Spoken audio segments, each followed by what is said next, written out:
गजाननमहर्निशम् अनेकदन्तं भक्तानां एकदन्तम् उपास्महे वागीशाद्यास्तु मनसः सर्वार्थानाम् उपक्रमे यन्नत्वा कृतकृत्यास्तुस्तन्नमामि गजाननम् शारदा शारदां भोजवदना वदनाम्बुजे सर्वदा सर्वदास्माकं सन्निधिं क्रियात् गुरुर्ब्रह्मा गुरुर्विष्णुः गुरुर्देवो महेश्वरः गुरुः साक्षात् परं ब्रह्म तस्मै श्रीगुरवे नमः।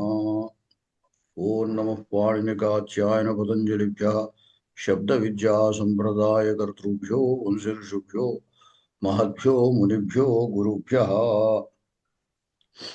వారణార్థానాం ఈప్సితః అనే సూత్రం చెప్పుకోవాలి. కౌముదిలో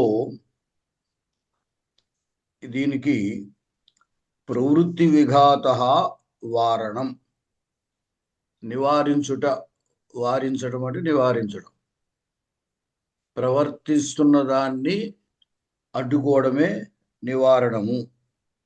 ప్రవృత్తి విఘాతః వారణం. వారణార్థానాం ధాతూనాం ప్రయోగే ఈప్సితః అర్థః అపాదానం స్యాత్. వారణార్థక ధాతువులు ప్రయోగించినప్పుడు ఈప్సితః అర్థః అంటే ఆప్తుమిష్టః అంటే సంబంధం ఇష్టః, ఆ సంబంధించడానికి ఏది ఇష్టమవుతుందో అంటే ఏది సంబంధించడానికి అతిశయించి ఉంటుందో అది ఈ అపాదాన సంజ్ఞ కలిగి ఉంటుంది.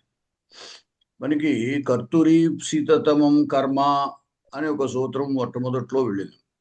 అక్కడ ఈప్సితతమం, ఇక్కడ ఈప్సిత, ఈ రెండిటికి భేదం అన్నమాట. ఈప్సితం అయితే అపాదానం అవుతుంది, ఈప్సితతమం అయితే కర్మ అవుతుంది అన్నమాట.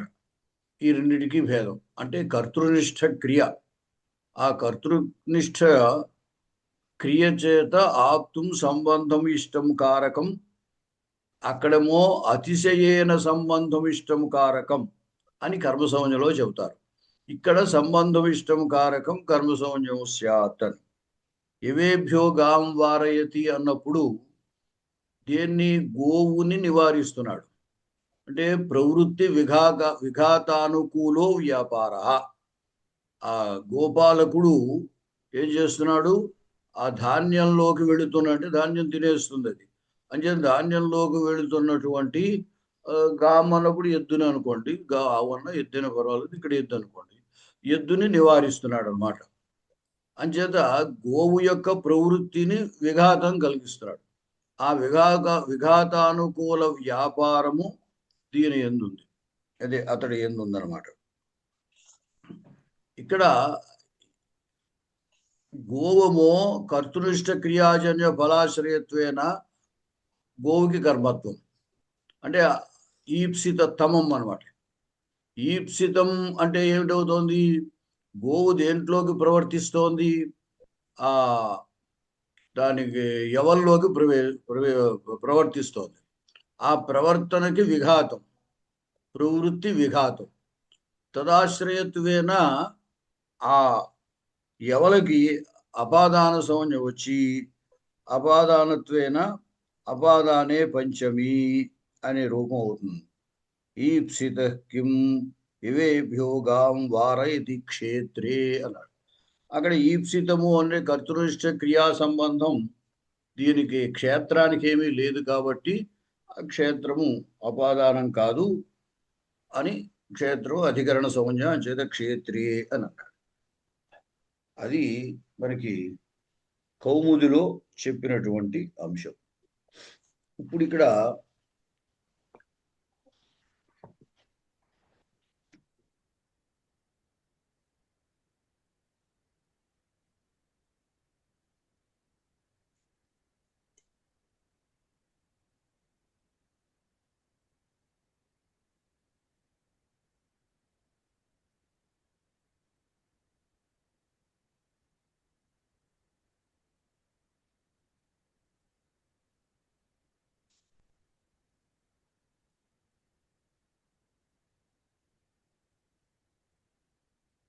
ఇవేభ్యో గాం వారయతి, అదేవిధంగా అగ్నేర్ మాణవకం వారయతి, అలాగే కూపాత్ అంధం వారయతి.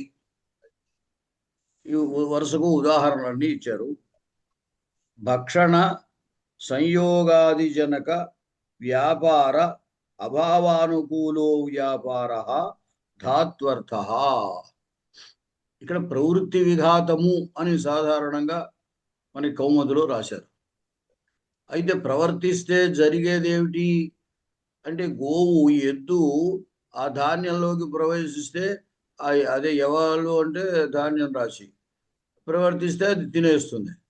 అంచేత భక్షణ సంయోగాది జనక వ్యాపార అభావానుకూల వ్యాపారం. దీంట్లో గోవులో ప్రవృత్తి వ్యాపారం ఉంది. ఈ ప్రవృత్తి వల్ల ఏం జరుగుతుంది? ఎవరు తినడం అనేది జరుగుతుంది.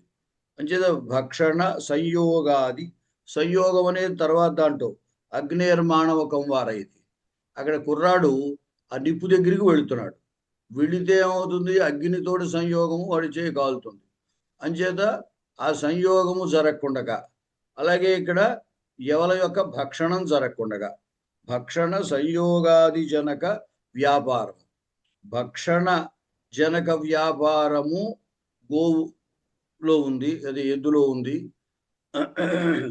గో అనుకున్నా తప్పులేదులండి. సంయోగజనక వ్యాపారము బాలుల్లో ఉంది. తద్ అభావానుకూల వ్యాపారము ఈ గోపాలకుడు లేదా ఈ బాలుని వారిస్తున్నటువంటి తండ్రి వాళ్ళల్లో ఉంటుందన్నమాట. తదభావానుకూలో వ్యాపార ధాత్వర్థ. అంటే జవేభ్యోగాం వారయతే అనే చోట భక్షణజనక సంయోగానుకూల భక్షణజనక వ్యాపార అభావానుకూలో వ్యాపార అని వారయితికి అర్థం.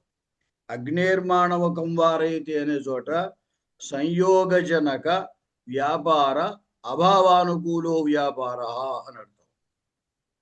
అందువల్ల ఇక్కడ దీంట్లో సంయోగము భక్షణము అది ఫలం, దాన్ని నివారిస్తున్నాడు. కాబట్టి తదాశ్రయత్వేన అంటే భక్షణ జరగలేదు, భక్షణ జరిగి ఉండేది.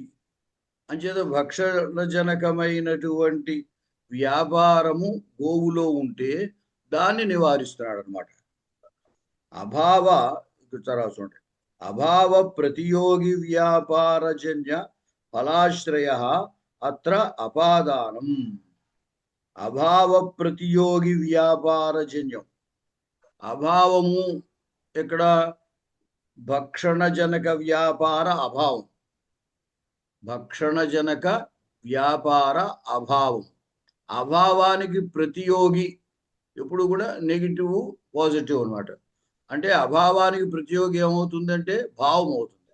భావం అంటే ఇక్కడ భక్షణజనక వ్యాపారం, భక్షణజనక వ్యాపారానికి ఫలము భక్షణం. ఆ భక్షణాశ్రయత్వేన ఎవలకి అపాదానత్వం, అది అభిప్రాయం ఇక్కడ. అభావ ప్రతియోగి వ్యాపారజన్య, అభావము అంటే తీసుకోవాలి భక్షణజనక వ్యాపారాభావము అంటే గోపాలులో ఉన్నటువంటిది. ఆ అభావానికి ప్రతియోగి ఏమవుతుంది? భక్షణజనక వ్యాపారం అవుతుంది. తజ్జన్యమైన ఫలం ఏమవుతుంది? ఇక్కడ భక్షణం అవుతుంది. తదాశ్రయత్వేన ఎవలకి అపాదానత్వం అన్నమాట. ఇక్కడ జాగ్రత్తగా ఏమి ఉద్దేశం ఏంటంటే, ఈప్సితము ఈప్సిత తమము అని ఉంది. అంచేత కర్తృనిష్ట వ్యాపారజన్య ఫలాశ్రయత్వేన గోవుకి కర్మత్వం రావాలి. అప్పుడు ఎలా అవుతుంది? అభావానుకూల వ్యాపారం ఈయన ఎందు ఉంది కాబట్టి అభావం వరకు ఫలం అవుతుంది. అంటే భక్షణజనక వ్యాపారాభావం ఈయన నివారిస్తున్న వల్ల ఏమైంది? గోవులో ఉన్న ప్రవృత్తి అనే వ్యాపారము అడ్డగింపబడింది. అడ్డగించడమే ఇక్కడ ఫలం. తదాశ్రయత్వేన గోవుకి కర్తృనిష్ఠితం కర్మ అని కర్మత్వం వస్తుంది అనమాట. అపాదానత్వం ఎలాగా అన్నారు? అభావానికి ప్రతియోగం భక్షణజనక వ్యాపారం, తజ్జన్య ఫలం ఏదవుతుంది? ఫలం భక్షణం అవుతుంది. తదాశ్రయత్వేన ఈ ఎవలకి అపాదానత్వము, అపాదానే పంచమి. వారణార్థానాం ఈప్సిత ఇది సూత్రాత్ ఈ సూత్రం వల్ల ఇక్కడ జాగ్రత్తగా మనం అర్థం చేసుకోవాలి. లేకపోతే ఏమవుతుందంటే కర్తృనిష్ట వ్యాపారజన్య ఫలాశ్రయత్వం కర్మత్వం. ఇక్కడ కర్తృనిష్ట వ్యాపారజన్య ఫలాశ్రయత్వేన గోవుకి కర్మత్వం వస్తుంది. గోనిష్టమైనటువంటి వ్యాపారం ఏదైతే ఉందో తజ్జన్య ఫలాశ్రయత్వేన ఎవరికి అపాదానత్వం వస్తుంది అనమాట. అంచేత అలా కర్మనిష్ట అని డైరెక్ట్గా అట్లా చెప్పలేదు దీంట్లో. అందుకోసమే అభావానికి ప్రతియోగి అని చెప్పారు. అభావానికి ప్రతియోగి గోవునందు ఉన్నటువంటి భక్షణ జనక వ్యాపారం.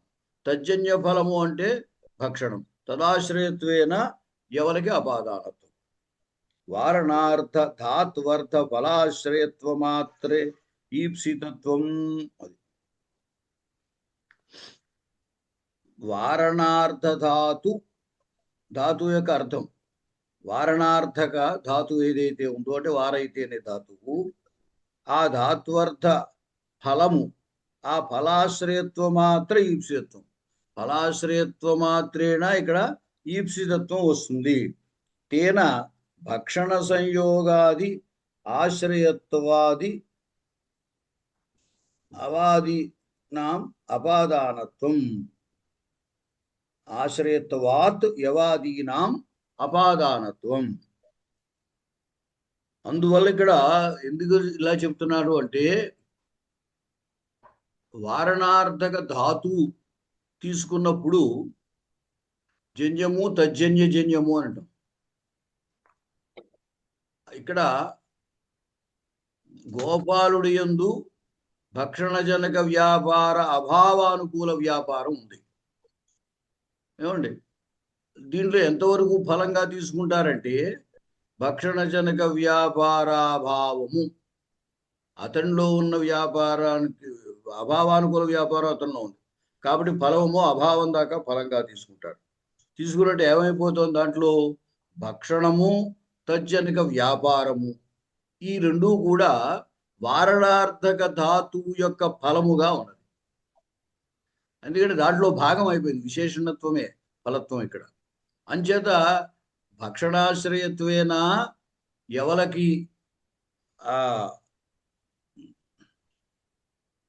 అపాదానత్వము, భక్షణజనక వ్యాపార ఆశ్రయత్వేన వ్యాపార అభావాశ్రయత్వేన గోకి కర్మత్వం. అందుచేత ఏం చెబుతున్నాడు ఇక్కడ, వారణార్థ ధాతు అర్థ ఫలాశ్రయత్వ మాత్రం తేన. అందువల్ల అంటే ఏమిటి, దానికి ఫలం అయితే చాలు. అంటే విశేషణముగా గోపాలుల్లో ఉన్నటువంటి ఎవరైతే నివారిస్తున్నాడో వాళ్ళలో ఉన్నటువంటి వ్యాపారానికి విశేషణం ఫలం అంతే. ఎందుకంటే వస్తుత భక్షణము వారణధాతువుకి ఫలం కాదు, భక్షణ జనక వ్యాపార అభావమే ఫలం. కానీ ఆ విశేషణంలో ఇది భాగం అవ్వడం చేత ఫలాశ్రయత్వేన ఎవలకి అపాదానత్వము అని చెబుతున్నారు. తేన అందుచేత ఆ మాత్ర అనే పదం అందుకు వేశారనమాట. వారణార్థక ధాత్వర్థ ఫలాశ్రయత్వ మాత్ర. ఆ మాత్ర అంటే ఫలాశ్రయత్వం మాత్రం సంభవిస్తే చాలు, వస్తుత భక్షణం ఫలం కాదు కాబట్టి. తేన భక్షణ సంయోగాది ఆశ్రయత్వాత్తు. అంచేత భక్షణాశ్రయత్వాత్తు ఎవలకి, సంయోగాశ్రయత్వాత్ అగ్నికి అపాదానత్వం వస్తుంది అని అర్థం. అలాగే కోపాదంధం వారైతీ దగ్గర కూడా అంతే.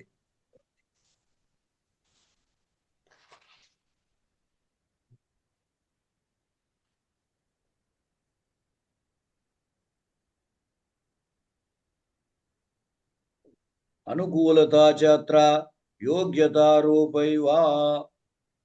అనుకూల వ్యాపారము అని అన్నాం కదా. ఈ అనుకూల వ్యాపారము అంటే యోగ్యతారూపమైనది. అంటే ఆ వ్యాపారం అంటే అభావం వ్యాపారం ఎలా అవుతుంది అని కొంచెం సందేహం వస్తుంది. అందుకోసమని ఏమంటున్నారంటే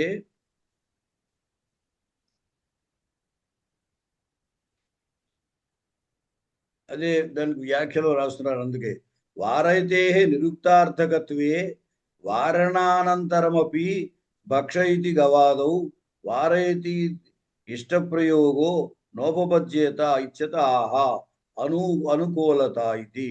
అనుకూల అంటే ధాత్వర్థ ఘటక అభావానుకూల ఇచ్చత్ర అనుకూలత ఇచ్చత.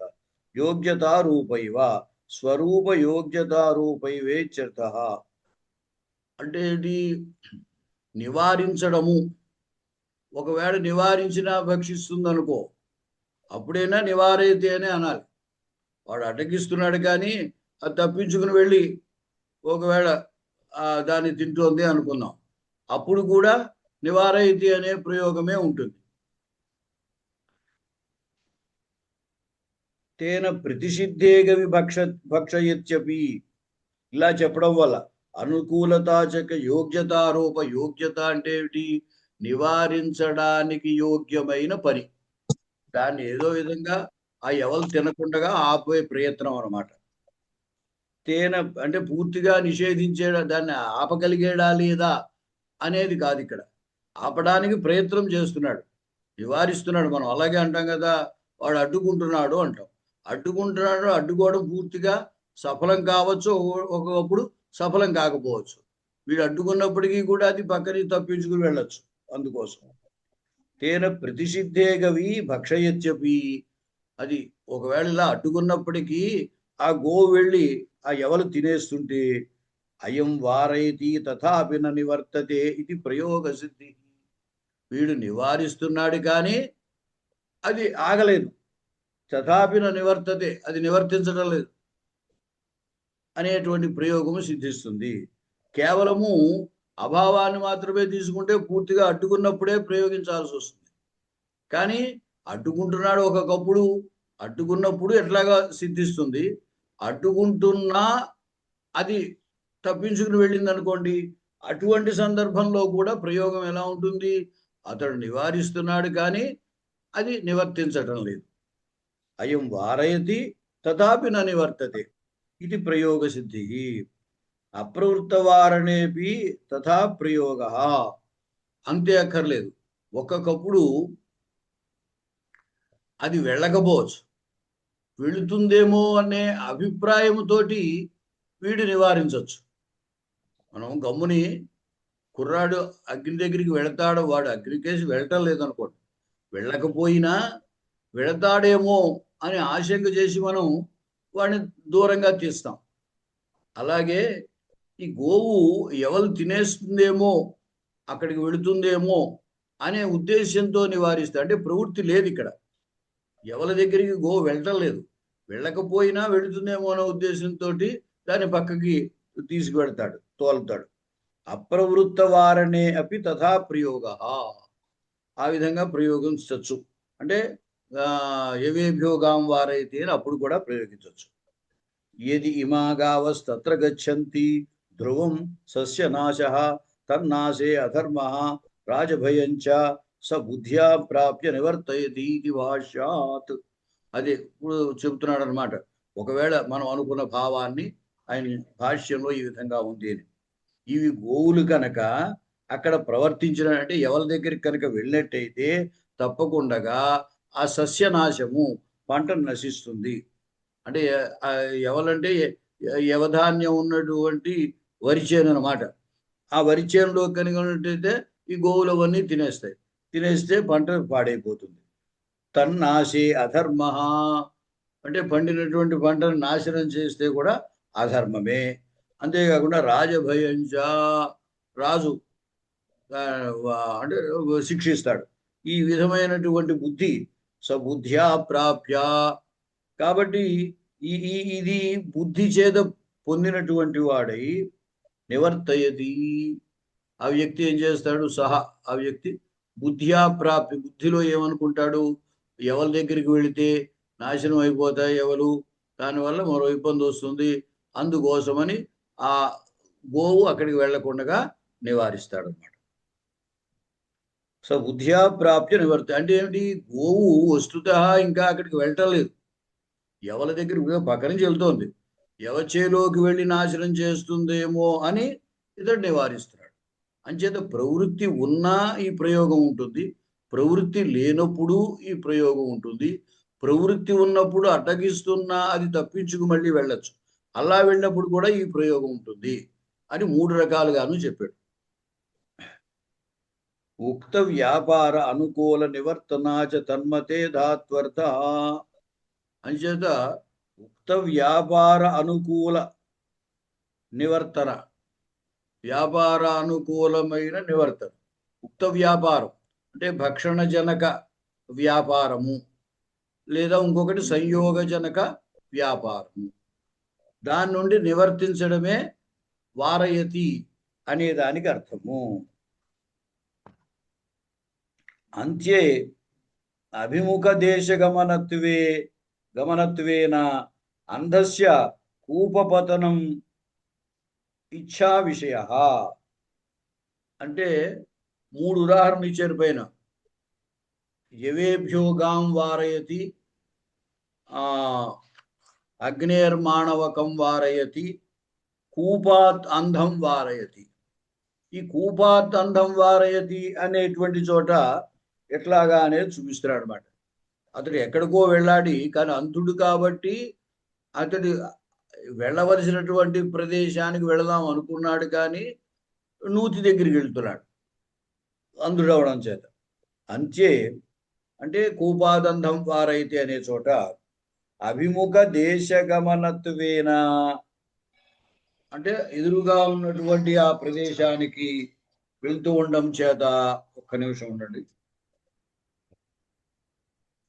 చెప్పు నాయన. లేచారు, లెసన్లో ఉన్నాను, పాఠంలో ఉన్నాను. ఓకే ఓకే ఓకే 10ంటికి వస్తుంది కదా. సరే, అక్కడికి వస్తాను. దిగిన వెంటనే ఫోన్ చేయి. Okay okay.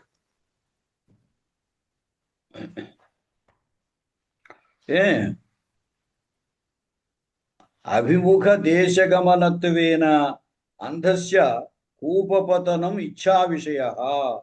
అతనికి కూపంలో పడడం అదే ఉద్దేశం కాదు, కానీ అతను ఏమనుకున్నాడు, అంధుడు కాబట్టి తాను వెళ్ళవలసినటువంటి ప్రదేశం అనే అనుకుంటాడు. ఎదురుగా అతని కోపం ఉంది అని తెలియదు. అంచేత అభిముఖ దేశగమనత్వేన, అంటే తన ఎదురుగా ఉన్నటువంటి ప్రదేశం అక్కడికి వెళుతున్నాడు. గమనత్వేన అంధస్య కూపపతనం ఇచ్ఛా విషయ. ఇక్కడ ఏమవుతోంది, ఇది వారించేవాడు, వాడు నూతిలో పడిపోతాడేమో అనే ఉద్దేశంతో నూతి దగ్గరికి వెళ్తున్నటువంటి అంధుడిని నివారిస్తున్నాడు. కాబట్టి అతడు ఏమనుకుంటాడు, నివారించేవాడి యొక్క ఇచ్ఛా విషయం ఏమవుతుంది, ఇతడు నూతిలో పడతాడు అనేది నివారించేవాడి ఇచ్ఛా విషయం అన్నమాట. ఏవం నాంతరీయక విషభోజన ప్రసక్తౌ తద్వారణకర్తరీ చైత్రే విషాద్వారయతి ప్రయోగో భవత్యేవా. ఇప్పుడు కూపాదంధం వారయతి అన్నప్పుడు కూపంలో పడుతున్నాడు అనే సంగతి చూసేవాడికి తెలుస్తుంది, కానీ పడేవాడికి తెలియదు, అంధుడికి తెలియదు. అంధుడికి తెలియకపోయినా అంధుడు పడతాడనేటువంటి ఉద్దేశంతో దాన్ని నివారిస్తున్నాడు. నివారిస్తుంటే ఏమైంది, ఆ ఇచ్ఛ అంటే కూపపతనము అనేటువంటిది ఇచ్ఛా విషయం అవుతుందన్నమాట. ఇచ్ఛ వరకు అతడిలో ఉన్నది, ఆ ఇచ్ఛా విషయమైనటువంటి కూపపతనము అనేటువంటిది ఫలముగా తీసుకొని తదాశ్రయత్వేన కూపానికి ఈ అపాదానత్వాతు పంచమి చేస్తున్నాం. అదేవిధంగా విషము తెలియకుండా ఆ అన్నాన్ని తింటున్నాడు అనుకోండి, ఇక్కడ కూడా అంతే. అంటే విషము తినాలనే ఉద్దేశంతో తింటలేదు, తెలియకుండా తింటున్నాడు. అటువంటిప్పుడు తద్వారణకర్తరి చైత్రే, దాని నుంచి నివారించేటువంటి చైత్రుల్లో విషాద్వారయతి ప్రయోగో భవత్యేవ. అక్కడ కూడా విషాద్వారయతే అనొచ్చు. అంటే ఏమిటి, తినేవాడికి దాంట్లో విషం ఉందని తెలియదు, అయితే చూసేవాడికి తెలుసు దాంట్లో విషం ఉందని, అందువల్ల వాడిని నివారిస్తున్నాడు అనమాట. అంటే వెనకటి దానికి దీనికి తేడా చూపిస్తున్నాడు. ఏమిటి, యవేభ్యోగాం వారయతి అన్నప్పుడు ఆ గోవు ప్రవర్తిస్తోంది. ప్రవర్తిస్తే ప్రవర్తించడం అనేది గోవుకు తెలుసు. అలాగే అగ్నిర్మాణకం వారైతే కుర్రాడున్నాడు, కుర్రాడు అక్కడికి వెళుతున్నాడు, వాడు అది ఏమనుకుని వెళుతున్నప్పటికీ కూడా వెళ్ళడం అనేది అతనికి తెలుసు. దాని అగ్ని దగ్గరికి వెళుతున్నాడు, వాడు తెలియకుండా వెళ్ళట్లేదు.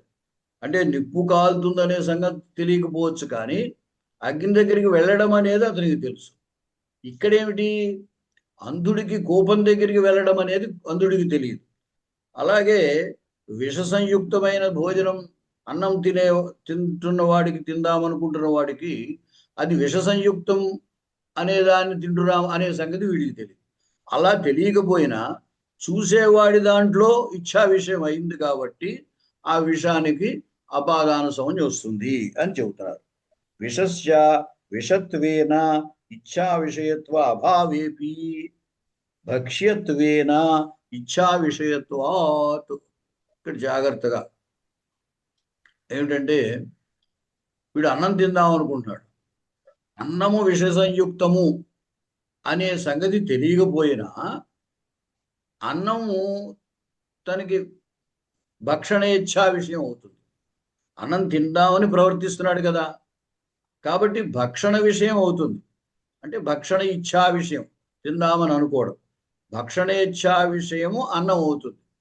అది విషయుక్తం అనే సంగతి తెలియకపోవచ్చు. ఇందాక అంధుడి విషయంలో కూడా అంధుడు ఏమనుకున్నాడు, తను వెళ్ళవలసిన ప్రదేశమే అనుకుంటాడు. అది కోపం అని అతనికి తెలియదు, అక్కడ ఉన్నది ఎదురుగా ఉన్నది. కానీ తను చేరవలసిన ప్రదేశము అనే అభిప్రాయం ఉంది కాబట్టి అతడికి కూడా ఇచ్ఛా విషయం అవుతుంది అనమాట. ఆ ఇచ్ఛా విషయమైనటువంటి దాన్ని నివారిస్తున్నారు వీళ్ళు. తర్వాత మాతు నిలీయతే కృష్ణ ఇక్కడ మాతుర్ అంతర్ధౌ ఏనా దర్శనమిచ్చతి అనే సూత్రంలో తల్లి నుండి, అంటే తల్లికి తాను కనపడకూడదు అనే ఉద్దేశంతో కృష్ణుడు దాక్కుంటున్నాడు. ఆ సందర్భంలో మాతుర్ నిలీయతే కృష్ణ. నిలీయతే అంటే దాగి ఉండడము. ఏమని దాగుతున్నాడు, తల్లి తను చూస్తుందేమో అని. ఏన అదర్శనం ఇచ్చతి అంటే మాతృకర్తృకమైన దర్శనం. ఆమె తల్లి చూడడము, చూడడంలో తల్లికర్త, తల్లి తన్ని చూస్తుందేమో అని కృష్ణుడు దాగి ఉంటున్నాడు. స్వకర్మక దర్శన అభావ ప్రయోజక దేశ విశేష స్థితి ధాతోరర్థ. ఇక్కడ నిలీయతే అనే దానికి అర్థ వివరణ చేస్తున్నారు. తల్లి చూడడము అంటే చూడడంలో తల్లికర్త అయినప్పుడు ఆ చూడడం కర్మమో ఈ బాలుడు కృష్ణుడు అవుతాడు. అంచేత స్వకర్మక అంటే కృష్ణుడు కర్మగా కలిగినటువంటి దర్శనము క్రియ తల్లిలో ఉంది. ఆ దర్శన క్రియ జరగకుండగా, ఆమె కంట పడకుండగా అనమాట. దర్శన అభావ ప్రయోజక, ఇతడు ఏం చేస్తున్నాడు, దాగి ఉంటున్నాడు. ఈ అభావ ప్రయోజకమైన క్రియ ఏది అంటే, ఏదో ఓ చెట్టు చాటునో లేకపోతే ఓ పొద చాటునో గోడ చాటునో దాగి ఉంటున్నాడు. అభావ ప్రయోజక దేశ విశేష స్థితి, ఆమె కంటపడకుండా ఉండడానికి ప్రయోజకమైందనమాట, వీలైనటువంటిది, అలా కల్పించేటువంటి ఓ ప్రదేశంలో ఉండడము అని ఇక్కడ నిలీయతే అనే దానికి అర్థం. మనం దాగి ఉన్నాడు అని అంటున్నాం. దాగి ఉండడానికి తాత్పర్యం ఏమిటి, ఆమె కంటపడకుండగా ఉండే ప్రదేశంలో ఉండడము, అంతే కదా. ఆమె కంటపడకుండగా ఎక్కడుంటే అయితే ఆమె కంటపడడో అటువంటి చోట ఉండడము అని దాగి ఉండడానికి అర్థం. ధాత్వర్ధ దర్శన కర్త అత్ర అపాదానం. ఏన అదర్శనం ఇచ్చతి తదపాదానం అన్నాడు కదా. అంటే యత్కర్తృక అదర్శనం ఇచ్చతి, ఇక్కడ మాతృకర్తృకమైన అదర్శనాన్ని కృష్ణుడు కోరుకుంటాడు. అంటే అదర్శనం అంటే చూడకపోవడం. చూడడం అనే దాంట్లో కర్త ఎవరో, చూడకపోవడంలో కూడా కర్త వాళ్ళే. అంచేత తల్లి చేత చూడబడకూడదు తాను అనుకుంటున్నాడు. అంచేత అక్కడ అదర్శనకర్త తల్లి అవుతుంది. అంచేత ఆవిడికి అపాదానత్వ సంజ్ఞ వస్తుంది, పంచమి వస్తుంది అనమాట. అది మాతృకర్తృకత్వం. తత్ర మాతు అపాదానత్వేన అన్వయ ఇది భాష్యమితం. ఉండండి చెప్తాను. ధాత్వర్థ దర్శనకర్త అత్ర అపాదానం. ధాత్వర్థము ధాత్వర్థము అంటే దర్శనాభావం. ఇక్కడ నిలీయతే అంటే దానికి కర్త, దర్శనానికి ఎవరు కర్తో దర్శనాభావానికి కూడా కర్త ఆవిడే. కాబట్టి ఆమెకి అపాదానత్వం వచ్చింది. తత్పూర్వక నివృత్తి ధాత్వోరర్థ అంటే దర్శన అభావపూర్వక నివృత్తి, దర్శనపూర్వక నివృత్తి. ఆవిడ చూస్తుంది కాబట్టి ఏన అదర్శనం ఇచ్చేది అని కదా. అంచేత అదర్శనం అంటే దర్శనాభావం, అంటే దర్శన నివృత్తి అనమాట, చూడకుండా ఉండడం. తత్పూర్వక అంటే దర్శనపూర్వక నివృత్తి ధాతోరర్థ. అత్ర మాతు అపాదానత్వేన అన్వయ ఇది భాష్యమతం. తత్ర మాతు అపాదానత్వేన అన్వయ ఇది భాష్యమతం. దర్శనే మాతృకర్తృకత్వం ప్రత్యాసక్తి గమ్యం. అంటే అపాదానముగా నిలీయతే అనేటువంటిదేమో కృష్ణుల్లో ఉన్నటువంటి కర్త, కృష్ణకర్తృకమైన దర్శనాభావ ప్రదేశ స్థితి అన్నమాట.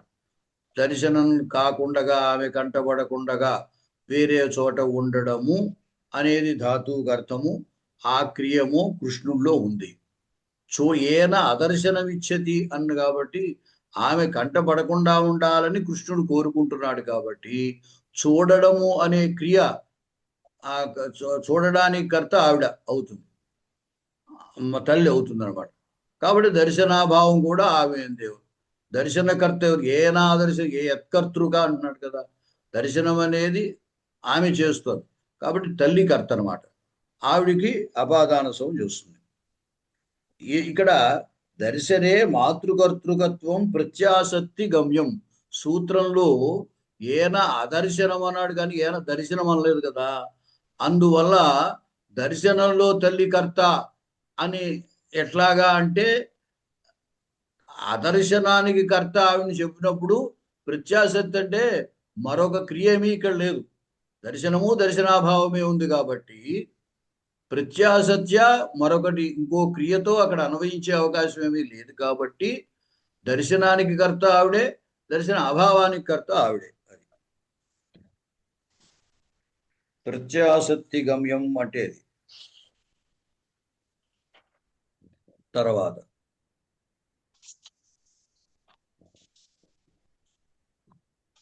ఉపాధ్యాయాదధీతే ఆఖ్యాతోపయోగే అనే చోట అక్కడ ఆఖ్యాత వక్త అని అర్థం చెప్పారు. అంచేత ఆఖ్యాతోపయోగే ఉపయోగ నియమపూర్వక విద్యా స్వీకార అని అర్థం. నియమపూర్వకంగా విద్యను అధ్యయనం చేయడానికి ఉపయోగము అని పేరు. అలా అధ్యయనంలో ఆఖ్యాత అంటే వక్త ఎవరైతే ఉన్నారో అతడికి అపాదాన సంజ్ఞ వస్తుంది. ఇక్కడ ఉపాధ్యాయుడి నుండి అధ్యయనం చేస్తున్నాడు కాబట్టి ఈ ఉపాధ్యాయుడు ఆఖ్యాత అవుతాడు, అతడికి అపాదాన సంజ్ఞ వస్తుంది. అపాదానే పంచమి. ఉపాధ్యాయాదధీతే ఉచ్చారణోత్తరకాలిక నియమపూర్వక గ్రంథ స్వీకారానుకూలో వ్యాపార తాత్వర్థ. అంటే అధీతే అంటే ఊరికే చెబుతున్నారు. అధ్యయనము అంటే ఏమిటి అంటే వేదాధ్యయనంలో గురువు గారు ఒకసారి అంటారు, అన్నతరా శిష్యుడు అంటూ ఉంటాడు, మళ్ళీ గురువు గారు చెబుతారు, మళ్ళీ శిష్యుడు అంటూ ఉంటాడు. దాన్నే అధ్యయనం అంటాం. అంచేది ఉచ్చారణ ఉత్తరకాలిక, ఆ గురువు గారి యొక్క ఉచ్చారణ, ఆ ఉచ్చారణకి తర్వాత ఉన్నటువంటి నియమపూర్వక, వేదాధ్యయనంలో నియమం ఉంటుంది. అంచేత నియమపూర్వకమైన గ్రంథ స్వీకారానుకూలో వ్యాపార, ఏ గ్రంథం అయితే ఆయన చెబుతున్నారో దాన్ని స్వీకరించడానికి అనుకూలమైనటువంటి వ్యాపారము ఆ కుర్రవాళ్ళలో ఉంటుందన్నమాట. అది ఇక్కడ ధాత్వర్థం. ఉచ్చారణాశ్రయో అత్ర అపాదానం అంటే ఇక్కడ మనకి అపాదానాన్ని చెప్పడం కోసమని ఆ వివరణ ఇస్తున్నారు అనమాట. గురువు గారు ఉచ్చరించారు, గురువు గారు ఉచ్చరించిన తర్వాత అదే నియమ ప్రకారంగా శిష్యుడు మళ్ళీ స్వీకరించడం మళ్ళీ ఉచ్చరించి ఆ గ్రంథాన్ని స్వీకరిస్తున్నాడు అని అర్థం. మొదటి ఉచ్చారణ గురువు గారు చేస్తారు, అంచేత వక్త ఆయన, అంచేత ఉచ్చారణాశ్రయత్వేన ఆఖ్య ఉపాధ్యాయుడు అపాదానం అవుతాడు. అపాదానత్వేనైవ బోధ సర్వత్రా,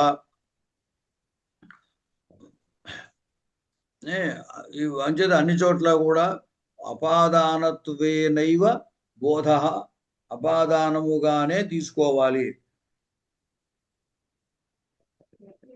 మనం ఏవైతే అపాదానం పంచమి చెబుతున్నామో వాటన్నిటికీ కూడా అంటే ఏమిటి, ఇక్కడ ఉచ్చారణ కర్త కదా అని కర్తృత్వేన బోధ అనుకుంటారేమో అని, కర్త కాదు ఇక్కడ, అపాదానత్వేన బోధ అనే అభిప్రాయం. ఇప్పుడు ఇంకా చాలా చోట్ల ఉంటాయి. ఇప్పుడు పండితాతు పురాణం శృణోతి అంటాం, పండితుడి నుండి పురాణం వింటున్నాడు. అక్కడ కూడా ఏమిటి, పండితుడు ఆ పురాణాన్ని ఉచ్చరిస్తున్నాడు, ఆ ఉచ్చరించినటువంటి దాన్ని శ్రోతలు వింటూ దాన్ని స్వీకరిస్తున్నారు. కాబట్టి అక్కడ పండితుడు అపాదానం అవుతాడు అనమాట. అంటే అపాదానత్వేనైవ బోధ సర్వత్రా ఉపాధ్యాయాత్ నిస్సరంతం గ్రంథం అధీతే ఇత్యర్థ. ఇంకా కొంచెం వివరిస్తున్నారు. ఈ ఉచ్చారణ అనేటువంటిది ఏమిటి, ఉపాధ్యాయుడి నుండి వెలువడినటువంటిది, ఉపాధ్యాయుడి నోటి నుండి వెలువడినటువంటి ఆ గ్రంథాన్ని శిష్యుడు స్వీకరిస్తున్నాడు అని అర్థం.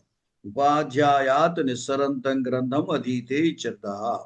అతి ప్రసంగస్తు అనభిధానాత్ వారణీయ. అంటే నటస్య శృణోతి అని కూడా ఉన్నది. అంటే నటాత్తు శృణోతి అనాలా, నటస్య శృణోతి. ఇటువంటి దాంట్లో ఎలాగా అంటే, అంటే ఎక్కడైనా మనకి అపాదానముగా కుదరకపోతే అటువంటి ప్రయోగమే లేదు అని చెప్పుకోవాలి. అంటే నటస్య శృణోతి అనకూడదు అని ఉద్దేశం అన్నమాట. అతి ప్రసంగస్తు అనభిధానాత్ వారణీయ. అనభిధానము అంటే అటువంటి ప్రయోగం ఎక్కడ లేకపోవడము అని అర్థం. అనభిధానము అంటే ఆ ప్రయోగము లేకపోవడము అని తాత్పర్యం. తర్వాత జనికర్తు ప్రకృతి అంటే జాయమానస్య కర్త, జాయమానస్య ప్రకృతి కారణం.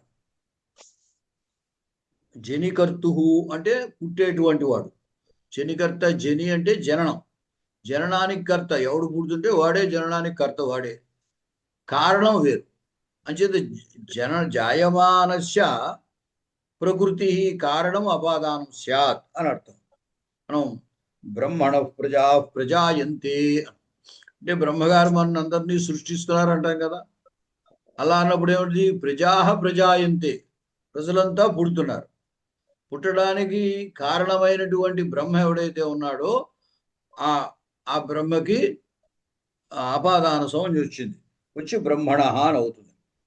ఉపాదాన కారణం అత్ర అపాదానం.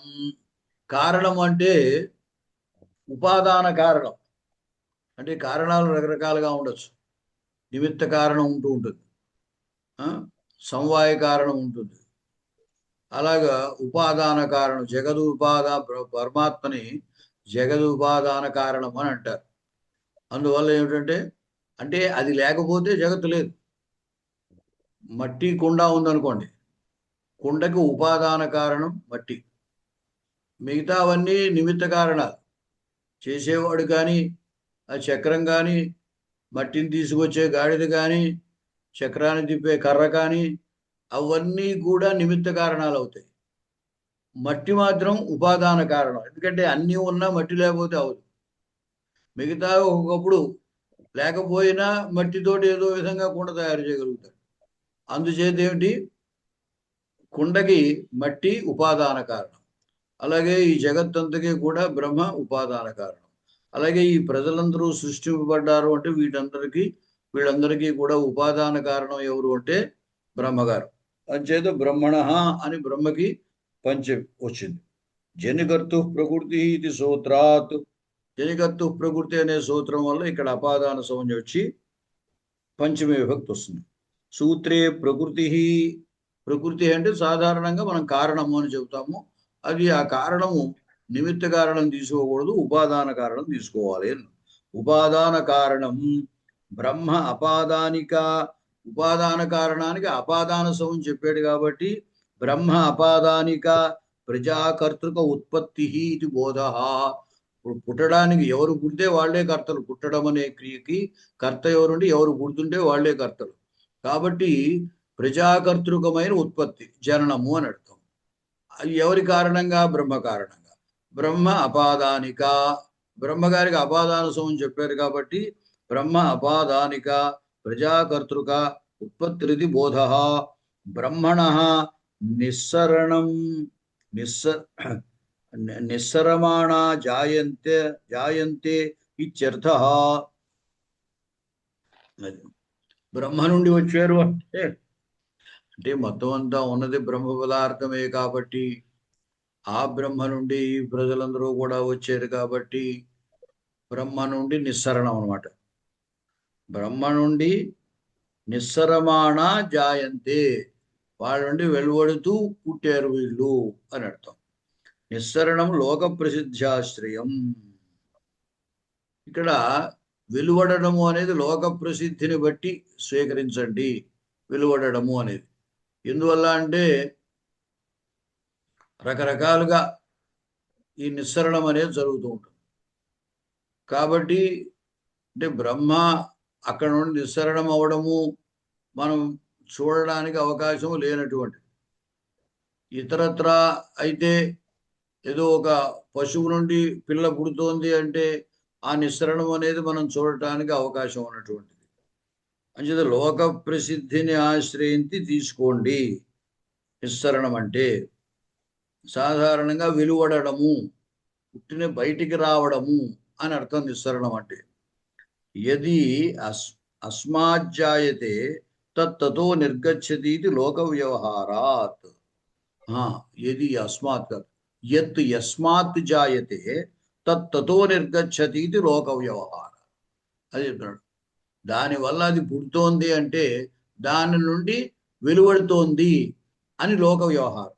అంచేత బ్రహ్మ నుండి ఈ ప్రజలంతా పుడుతున్నారు అంటే బ్రహ్మ నుండి వీళ్ళంతా అవ్యక్తంగా ఉన్నటువంటి బ్రహ్మ నుండి వ్యక్త రూపాన్ని పొందుతున్నారు. అంచేత నిస్సరంతి అని అర్థం. సచ వ్యవహార. ఎందుకంటే ఇలా చెప్పారు, మనం సాక్షాత్తుగా ఆ నిస్సరణం అనేది తెలియదు మనకి. బ్రహ్మ నుండి వెలువడడం అనేది మనం గ్రహించడానికి వీలు లేనటువంటిది కాబట్టి దేని నుండి ఏది పుడుతోందని చెబుతున్నామో దాని నుండి అది నిర్గమిస్తోంది, బయటకు వస్తోంది, వెలువడుతోంది అని లోక వ్యవహారం ఉంది కాబట్టి అదే విధంగా తీసుకోండి అని అన్నాడు. సచ వ్యవహార ఉపాదాన కారణ విషయే ఏవేది భాష్యమతం.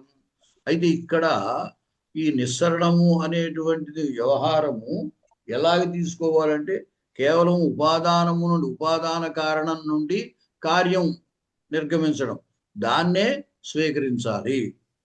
అంటే మిగతా కారణాలు తీసుకోకూడదని. పుత్రాత్ ప్రమోదో జాయతే ఇత్యాదౌ ఉపాదానత్వ ఆరోపేణ అపాదానత్వం బోధ్యం. పుత్రుడి వల్ల ఆనందం కలిగింది అని అనుకోండి, అక్కడ ఈ ఆనందం అనేది పుత్రుడి నుండి నిస్సరణం కాలేదు కదా. ఇప్పుడు బ్రహ్మ నుండి ప్రజలు పుట్టారు అన్నప్పుడు ఎలా అయితే బ్రహ్మ అవ్యక్తంగా ఉంటే ఆయన నుండి వ్యక్తమయ్యారు అని అర్థం, ఈ ప్రజలంతా నిర్గమించారు అని. అలాగా పుత్రుడి నుండి ఆనందం వెలువడలేదు కదా. పుత్రుడిని చూస్తే వీడికి ఆ పుత్రుడు కలిగాడు అన్నాడు, అంచేత ఆ పుత్రుడు వీడికి ఆనందం ఇక్కడ కలుగుతుంది. అంతేగా పుత్రుడి నుండి వెలువట్టలేదు, పుత్రుడి కారణంగా ఆనందం వస్తుంది. అయితే ఇక్కడ ఈ ఆనందానికి కారణము పుత్రుడు ఉడికే నిమిత్త కారణమే కానీ ఉపాదాన కారణం కాదు. బ్రహ్మ నుండి ప్రజలు వెలువడుతున్నారు అన్నప్పుడు బ్రహ్మ ఉపాదాన కారణం. అంటే అది లేకపోతే ఇది లేదు.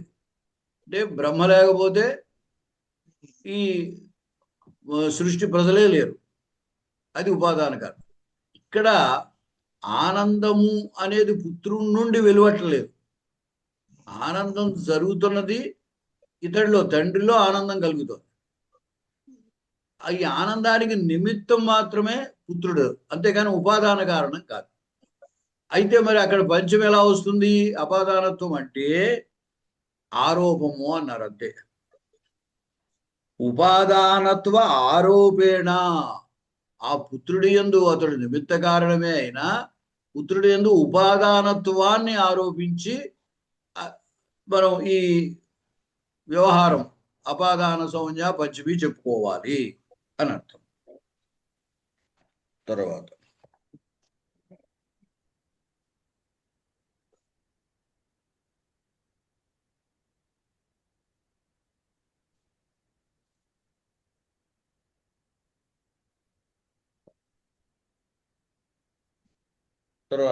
భువ ప్రభవ హిమవతో గంగా ప్రవహతి. అలాగే పుట్టుకకు ఎక్కడైతే ఉనికి స్థానం ఉందో దానికి అపాదాన సంజ్ఞ వస్తుంది. హిమవతో గంగా ప్రవహతి, గంగ ప్రవహిస్తోంది. అక్కడ హిమోత్పర్వతమునందు అది స్పష్టపడుతోంది, అక్కడి నుండి వస్తున్నట్టుగా మనకి అనిపిస్తోంది. దాని ఉనికి అక్కడి నుండి తెలుస్తోంది కాబట్టి దానికి అపాదాన సంజ్ఞ. ప్రథమ ప్రకాశోత్ర ధాత్వర్థ, అక్కడే మన కౌముదులు కూడా రాశారు. అంటే తత్ర ప్రకాశతే ఇత్యర్థ అని. అంటే మరి గంగా ఆయన విష్ణుపాద ఉద్భవ గంగా అని కదా, అంచేత ఆ ఆకాశగంగా మొట్టమొదటిగా హిమోత్పర్వతం మీదకి వచ్చింది. అందుచేత మనకి అక్కడి నుంచే కనపడింది. అంతకు ముందు ఆకాశం నుంచి రావడం అది మనకేం కనపడదు. కాబట్టి మొదట అక్కడే మనకి ప్రకాశం స్పష్టపడుతోంది కాబట్టి అదే ఉనికి స్థానం దానికి.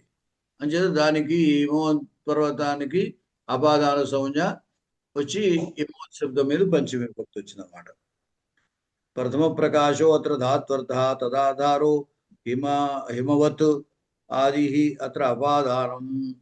అంటే మొట్టమొదట హిమోత్పర్వతం మీద అది ప్రకాశించింది, స్పష్టపడింది కాబట్టి, కనపడింది కాబట్టి ఆ హిమోత్పర్వతానికి అపాదాన సంజ్ఞ. అంటే ఆ గంగకి అది ఆధారమైంది కాబట్టి ఇక్కడ ఆధారమైన హిమోత్పర్వతం అపాదాన సంజ్ఞ పొందింది. హిమవత్ అపాదానక గంగాకర్తృక ప్రథమ ప్రకాశ ఇది బోధ. మొట్టమొదటి ప్రకాశం, మొట్టమొదటి వెలువడడం లేదా స్పష్టపడటం అనేది అర్థం ఇక్కడ. హిమవత నిస్సరమాణ ప్రకాశతే ఇది వార్త, లేదా హిమోత్పర్వతం నుండి వెలువడుతూ ప్రకాశిస్తోంది అని కూడా అర్థం చెప్పచ్చు అన్నారు. తర్వాత ల్యబ్లోపే పంచమే ల్యబ్లోపే కర్మణి అధికరణేచ అని ఉంది. అంటే ల్యబంతం లోపించిన చోట ల్యబంతానికి కర్మ ఏదైతే ఉంటుందో, ల్యబంతము ఎలాగ క్రియ మీదే ల్యప్ వస్తుంది కాబట్టి ఆ ల్యబంతమైన క్రియలో ఏది కర్మో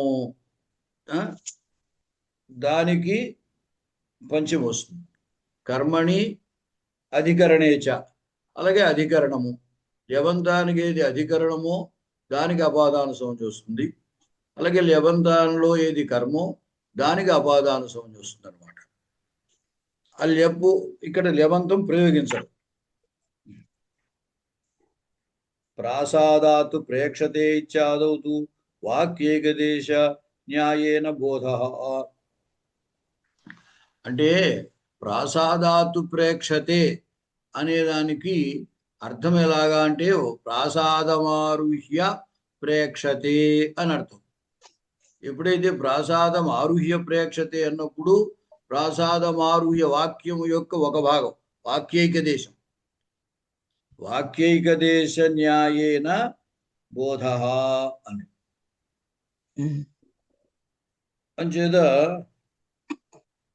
ప్రాసాదము ఆరుహ్య అనేది లెబంతం, అధిరోహించి ఎక్కి అని అర్థం.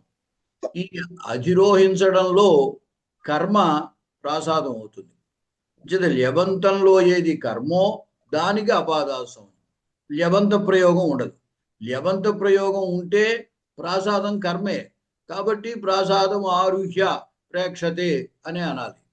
ఆరుహ్య అనే లెబంతం లేకుండగా ఎట్లా చెప్పచ్చు అంటే లెబంతం లేకుండగా ల్యవంతంలో కర్మ ఏదైతే ఉందో ఆ కర్మకి అపాదానత్వం చెప్పి పంచమి. అప్పుడు ప్రాసాదాత్ ప్రేక్షతే. పంచమ్యర్థే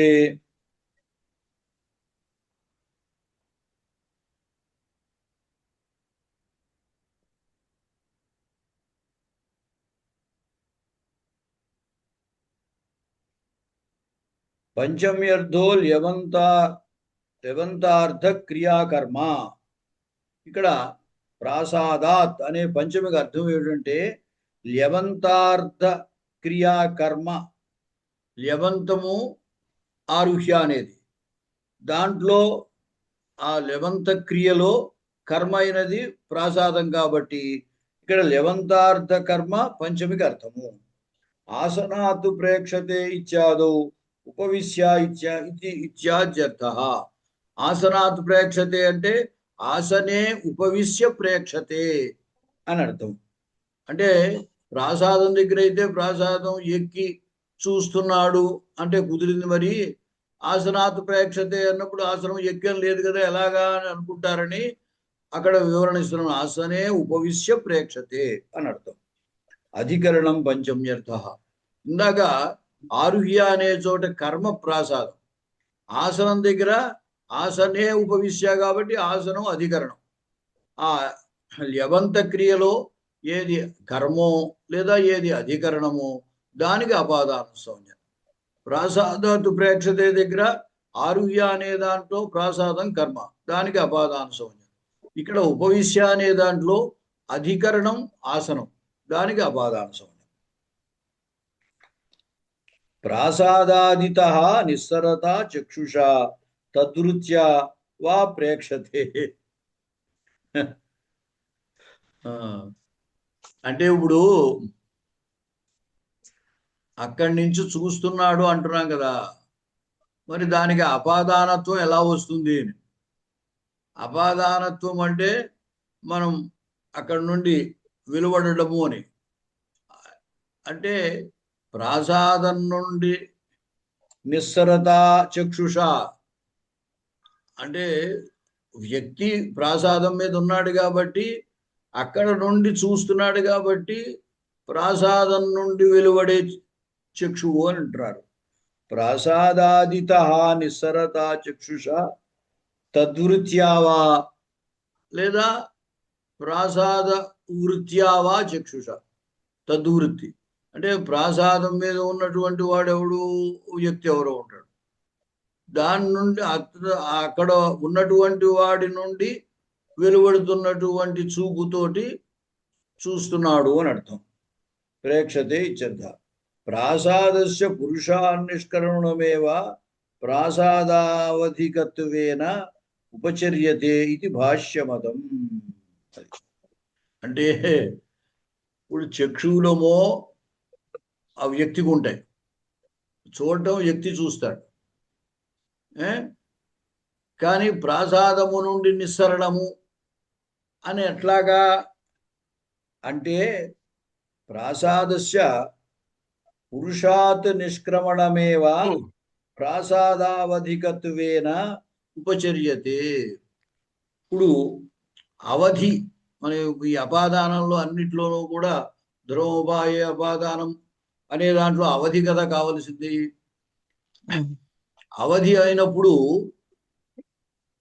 ఈ అవధి ఎవరు అని ప్రాసాదం నుండి దిగిపోతే నిష్క్రమణానికి అవధేది ప్రాసాదం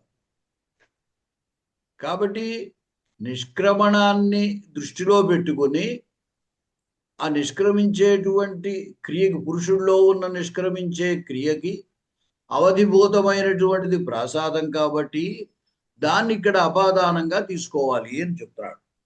ప్రాసాదస్య పురుషాత్ నిష్క్రమణమేవ ప్రాసాద అవధికత్వేన ఉపచర్యతే.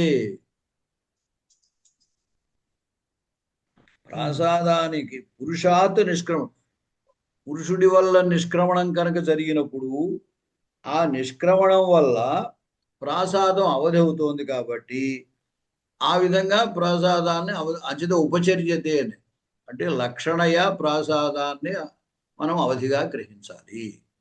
ఎందుకంటే అక్కడ ప్రస్తుతం ప్రాసాదం నుండి దిగట్లేదు ఆయన. ప్రాసాదం ఎక్కాడు, ఎక్కి చూస్తున్నాడు. ఇప్పుడు ప్రాసాదం అవధిభూతం ఎట్లా అవుతుంది? ప్రాసాదం అధికరణం అవుతుంది, ఎందుకంటే ప్రాసాదం మీద ఉన్నాడు కాబట్టి. లేదా ఆరుహ్య అనే దాంట్లో కర్మ అవుతోంది. దాన్ని ఇప్పుడు మనం అవధిగా చెప్పాలి. అవధిగా ఎలా చెప్పాలి అంటే, ప్రాసాదము నుండి నిష్క్రమించేటప్పుడు ప్రాసాదం అవధి అవుతుంది కాబట్టి ఆ విధంగా దానికి అపాదానత్వాన్ని లక్షణగా చెప్పుకోవాలి అన్నాడు. అది అది అవధిత్వాన్ని లక్షణగా చెప్పాలి అన్నాడు. ఈ ఉపచారము అనేటువంటిది లక్షణయా అని అర్థం. యతశ్చ అధ్వకాల నిర్మాణం వనాద్ గ్రామో యోజనే యోజనం వా అత్ర అవ్యవహిత ఉత్తరత్వం పంచమ్యర్థ. అక్కడ గ్రామానికి వనానికి యోజన దూరము అన్నాం. అంచేత అవ్యవధానంగా అంత మధ్యలో ఇంకేమీ లేదు. గ్రామం నుండి యోజన దూరం వెళ్తే అక్కడ వనం ఉన్నది అని అర్థం. స్వ అవ్యవహిత ఉత్తర వృత్తిత్వం ప్రథమ సప్తమ్యోరర్థ. అక్కడ 3 ప్రయోగాలు ఉంటాయి. వనాత్ గ్రామ యోజనే యోజనం వా అన్నప్పుడు వనాత్ యోజనే అని సప్తం చెబుతున్నాం, యోజనం అని ప్రథమ చెబుతున్నాం. అప్పుడు స్వ అవ్యవహిత ఉత్తర వృత్తిత్వం ప్రథమ సప్తమ్యో అర్థ. యోజనే అనే సప్తమికి, యోజనం అనే ప్రథమకి అర్థం ఏంటంటే స్వ అవ్యవహిత ఉత్తర వృత్తిత్వం, అంటే అవ్యవధానంగా వెంటనే ఉండడం. అంటే యోజన దూరం ఉందనుకోండి, ఈ యోజనం ఏదో యోజనం అంటే 8 మైళ్ళనో 4 మైళ్ళనో చెప్తుంటారు. అంచేత ఆ యోజన దూరానికి అయిపోయిన వెంటనే అనమాట, ఆ యోజన దూరానికి అవ్యవధానంగా వనం ఉన్నది అని అర్థం అనమాట. ఏవంచ వన అవ్యవహిత ఉత్తర యోజన అవ్యవహిత ఉత్తర దేశ వృత్తిర్గ్రామ. వనానికి వనాత్ గ్రామ అన్నాం కదా, అంచేత వనానికి అవ్యవధానంగా ఏమో ఈ యోజన దూరం ఉన్నది, ఆ యోజన దూరం అయిపోయిన వెంటనే అవ్యవధానంగా గ్రామం ఉన్నది. అంచేత వన అవ్యవహిత, అవ్యవహితంగా ఉత్తరం అంటే తర్వాత, వనానికి తర్వాత వెంట యోజన దూరం. ఈ యోజనానికి అవ్యవహిత యోజన దూరం అంటే యోజన మార్గం, రోడ్డు అనమాట. ఆ మార్గం అయిన వెంటనే గ్రామం ఉందన్నమాట. అంచేత అవ్యవహిత ఉత్తర దేశ వృత్తి, దాని వెంటనే తర్వాతనే గ్రామం ఉన్నది. ఉత్తర దేశ వృత్తి గ్రామ అని బోధటి ఇక్కడ. తర్వాత కార్తిక్య ఆగ్రహాయణి మాసే ఇచ్చత్ర స్వ అవయవకత్వం పంచమ్యర్థ. అంటే ఆగ్రహాయణము అంటే అగ్రేహాయనం శాహిత ఆగ్రహాయణం అంటే వచ్చేటువంటి సంవత్సరం అనమాట. దానికి ముందు మాసము కార్తీక మాసం. చేత ఈ కార్తిక్యా, కార్తీక మాసం మొన్న వెళ్ళింది. ఈ కార్తికీ ఊరికే పొరపాటుగా మనం కార్తీక అని ఇకారాన్ని దీర్ఘం తీస్తున్నాం, దీర్ఘం తీయకూడదు. కార్తికీ, కార్తిక్యాహ ఆగ్రహాయిని మాసే ఇచ్చదస్వ అవయవగత్వం పంచమ్యర్థ. అంటే తనలో తన అవయవం, దాంట్లో భాగం అని అర్థం. స్వ అవ్యవహిత ఉత్తరకాల వృత్తిత్వం సప్తమ్యర్థ. మాసే అన్నప్పుడు స్వ అవ్యవహిత ఉత్తరకాల వృత్తిత్వం సప్తమి అర్థ. అంటే ఈ మాసమునకు అవ్యవధానముగా, మాసం అంటే 30 రోజులు తీసుకుంటే దానికి అవ్యవధానంగా ఆగ్రహాయణి ఉంది అని అర్థం. అంటే తర్వాత మాసం, తర్వాత సంవత్సరం కార్తీక మాసముకి, ఈ కార్తీక పున్నం నుంచి తర్వాత మాసము పున్నమితో కొత్త సంవత్సరం ప్రారంభం అనుకోండి. ఇక్కడి నుంచి అక్కడికి నెల. కార్తీకి అవయవక 30 తిథ్యాత్మక మాస అవ్యవహిత ఉత్తరకాల వృత్తి ఆగ్రహాయణి అని అర్థం. అంటే మాసము అనేది 30 తిథులు, 30 రోజులను, ఒక్కొక్క తిథి ఒక్కొక్క రోజు అనుకుంటే 15, 30 తిథులు అంచేత 30 రోజులు అనమాట. ఆ 30 తిథులు మాసం, దానికి అవ్యవధానంగా ఆగ్రహాయతి అనేది ఉన్నది అని అర్థం.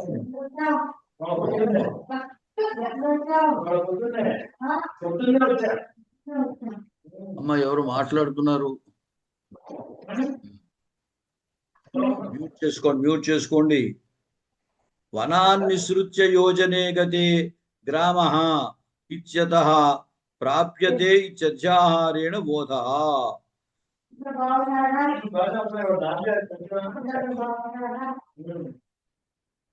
ఎక్కడ ఎవరు?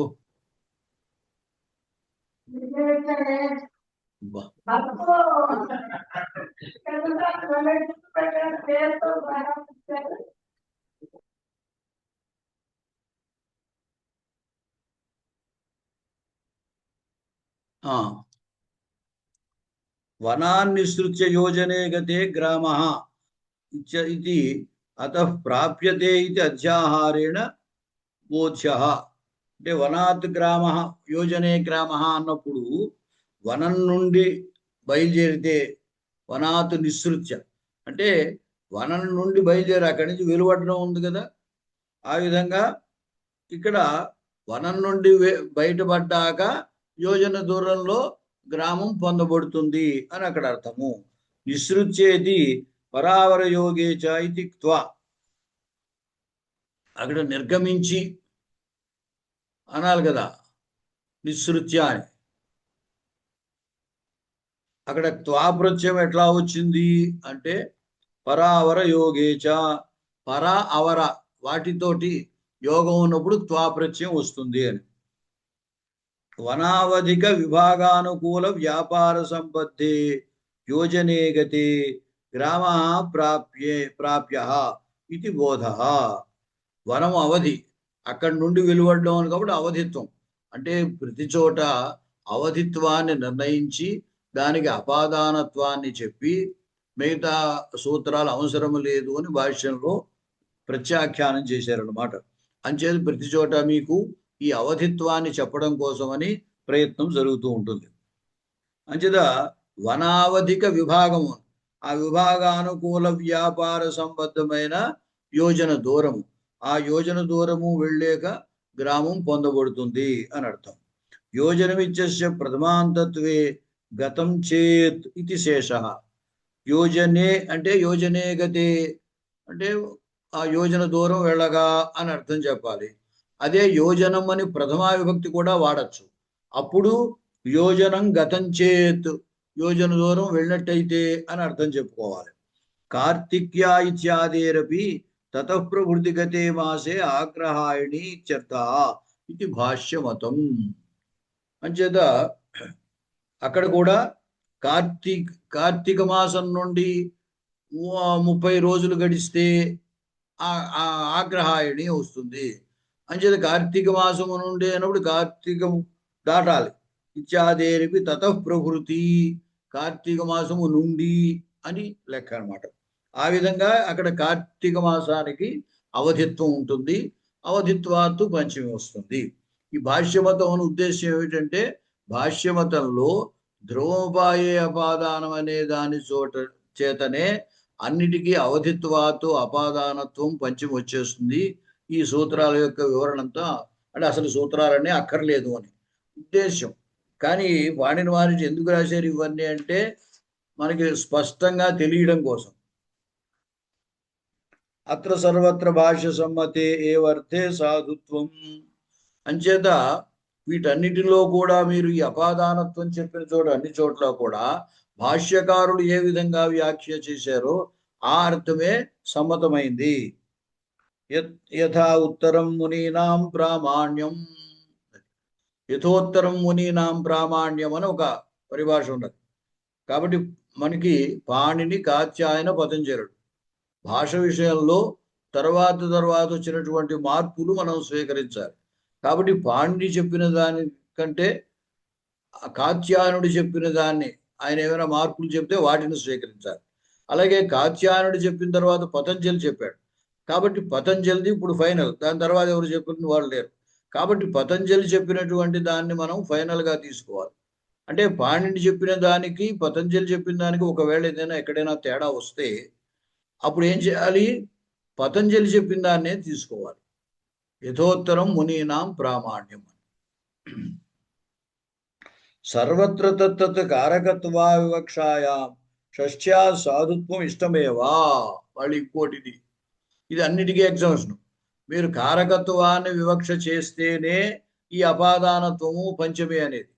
అసలు కారకత్వాన్నే వివక్ష చేయకపోతే కేవలం సంబంధ మాత్ర వివక్ష చేస్తే అన్ని చోట్ల షష్ఠి వాడచ్చు. లేదా అనవిధానం వేతితత్వం, లేదా అటువంటి ప్రయోగమే లేదు అని అనుకోవాలి. ఇప్పుడు షష్ఠి నటస్య శృణోతి దగ్గర అట్లాంటి ప్రయోగమే లేదు అంటే అన్ని చోట్ల సంబంధ మాత్ర వివక్ష చేసే షష్ఠి చేసేయకూడదు కదా. అంచేత షష్ఠి ప్రయోగం ఉన్న చోట కారకత్వ వివక్షలో షష్ఠి వచ్చింది అని అనుకోవాలి. ఎప్పుడు కూడా వ్యాకరణం ఏమిటంటే ప్రయోగ శరణం వ్యాకరణం. ప్రయోగాన్ని అనుసరించి మనం ఈ ఎగ్జామ్షన్స్ ఇచ్చుకోవాలి తప్ప ప్రయోగం లేకుండా మనకి తోచినట్లుగా అన్నీ చేయొచ్చు అని మాత్రం అనుకోకూడదు. అది ఘటాదన్య ఇత్యాదౌ స్వప్రతియోగిక భేద సంబంధ పంచమ్యర్థ. ఘటాత్ అన్య అన్నప్పుడు ఏమవుతుంది? ఘట భిన్నము కదా. ఘట భిన్నము అన్నప్పుడు ఘటాభావానికి ఘటం ప్రతియోగి. చేత స్వప్రతియోగిక భేద సంబంధము ఘటాత్ అనే పంచమికి అర్థం. తేన ప్రకృత్యర్థస్య అన్యస్మిన్ అన్వయ. కాబట్టి ఘట శబ్దానికి ఎక్కడ అన్వయము అంటే అన్య, ఆ అన్య శబ్దార్థంలోకి అన్వయం. ఏదైనా ఘటాదితరో వ్యాఖ్యాత. ఇదే విధంగా ఘటాత్ అన్య అన్నప్పుడు ఎలా అయితే చెప్పామో ఘటాత్ ఇతర అన్నప్పుడు కూడా అదే అర్థం. అంటే అన్య, ఆరాత్, ఇతర వీటన్నిటికీ పంచమి వస్తుందని కదా ఇవి ఉన్నప్పుడు. అన్యారాధితరతే దిక్శబ్దాంచు ఉత్తరపదాజాహి యుక్తే ఇది ఆ సూత్రం చేత పంచమి చెప్పబడింది. అన్య ఇత్యర్థగ్రహణం ఇది భాష్యానుక్తత్వాత్ ఇతర గ్రహణాచ అయుక్తం ఇత్యన్యత్ర నిరూపితం. ఘటాద్ భిన్న ఇత్యాదౌ గతిరుక్త. అన్య ఇత్యర్థగ్రహణం ఇది భాష్య అనుక్తత్వాత్ ఇతర గ్రహణాచ అయుక్తం ఇది అన్యత్ర నిరూపితం. అంటే అన్యారాత్ అన్నప్పుడు అన్య శబ్దానికి అన్యార్థకగా ఇతర శబ్దాన్ని తీసుకుంటున్నారు. కానీ భాష్యంలో ఈ అర్థ శబ్దం లేదు కాబట్టి అన్యార్థకములు తీసుకోవడానికి వీలు లేదు. అప్పుడు ఇతర శబ్దాన్ని తీసుకునే అవకాశమే లేదు. ఈ సంగతి నేను మరోసారి నిరూపించామేమన్నారు. ఘటాద్ భిన్న ఇత్యాదౌ గతిరుక్త. ఇంతకు ముందే ఘటాద్ భిన్న అనేది మనకి అక్కడ చెప్పాడు. ప్రతియోగిక భేదం అని. ఘటాభావ ప్రతియోగి ఘటమైతే దానికి అవధిత్వాన్ని చెప్పి ఘటాత్ అనే పంచమిని ఇంతకు ముందే మేము చూపించాము అన్నారు. అదే సరే, ఇక్కడతో ఆపేద్దామండి. ఇంకా ఏదో పంచమి చెబుతున్నారులేండి. ఇంకా ఇది ఎప్పుడప్పుడే అయ్యేటట్లేదు. అలాగే స్వస్తి. ఇంకా